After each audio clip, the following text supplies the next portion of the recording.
I never thought I would live to tell this story. There are moments in life that fracture everything you believe about family, love, and safety. And this is mine.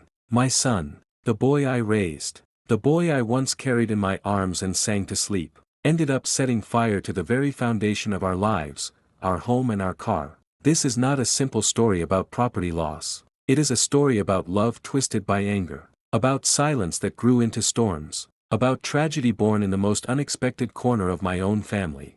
Our house wasn't just a structure of walls and a roof. It was the vessel of 20 years of life. Every hallway carried echoes of laughter. Every window had framed seasons passing by, spring blossoms, winter snowfalls, summer storms. The car in our driveway wasn't just a vehicle, it was the chariot of our memories, road trips, late-night drives, emergency hospital runs when my son was little and spiked a fever. These were not just objects, they were chapters of who we were. And yet, on a night that seemed ordinary, all of it turned into ash. The boy I raised. When my son was born, I felt a surge of love so raw it terrified me. I had grown up believing that being a parent was about guidance, discipline, support, but when he came into this world, fragile and helpless, I realized that being a parent was also about surrendering. Surrendering your own dreams for theirs, your own safety for theirs, your own life for theirs. He was a bright child, curious eyes, always asking questions that sometimes I couldn't answer. He loved to take things apart, radios, clocks, toy cars, and sometimes he would even manage to put them back together. I thought, maybe he will be an engineer one day. There was always a spark in him, a hunger for understanding how things worked, but perhaps that same spark would one day turn destructive. As he grew older, the brightness became unpredictable. He was brilliant, yes, but also restless. School bored him, authority frustrated him, teachers called me often, saying he was disruptive, that he had too much energy, that he didn't listen. At home, he would withdraw into himself when scolded. Sometimes I wondered if I was losing him bit by bit, though I always told myself, he's just going through a phase. But there are phases that don't end, they harden. Cracks in the glass. By the time he was 16, the arguments between us had become routine. They were never small. If I asked him to clean his room, it could escalate into a storm about how I didn't trust him, how I was controlling his life, how he didn't belong in this family. At first, I tried to respond with patience. I reminded myself that teenagers are supposed to rebel.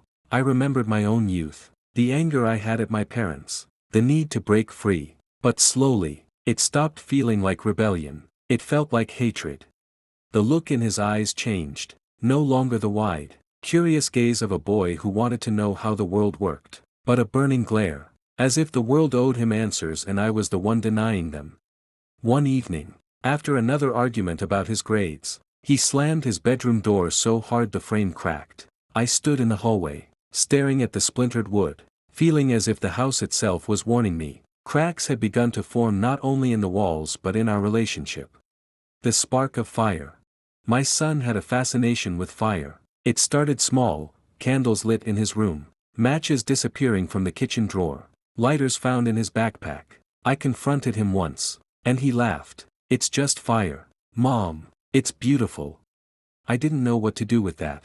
Fire is beautiful, yes, but it's also merciless. It devours, it consumes, it takes without asking. I remember telling him that fire can't be controlled once it grows too big. He rolled his eyes and muttered, maybe that's the point.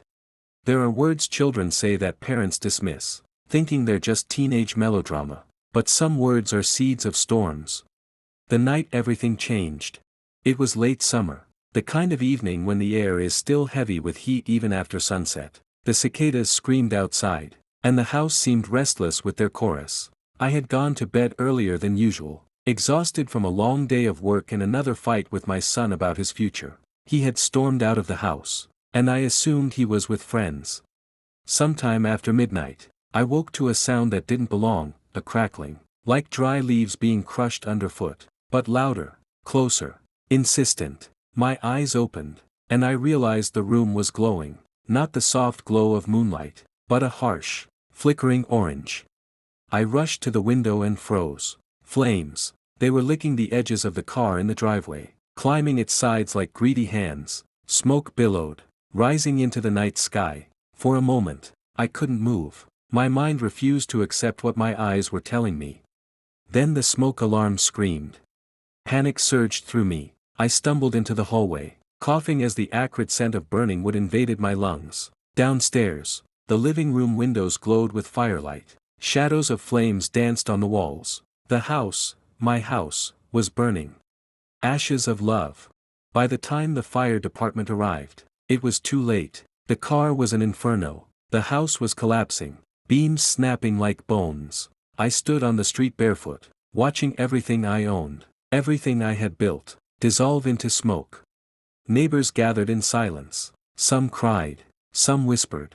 All I could hear was the roar of fire consuming decades of life. Then I saw him, my son, standing across the street, his face illuminated by the flames, not with horror, not with grief, but with something else, something I couldn't name at that moment. He looked calm, almost satisfied. When the police questioned him, he denied everything. He said he had been walking nearby, that he saw the fire and came running. But I knew, in my heart, I knew, a mother knows.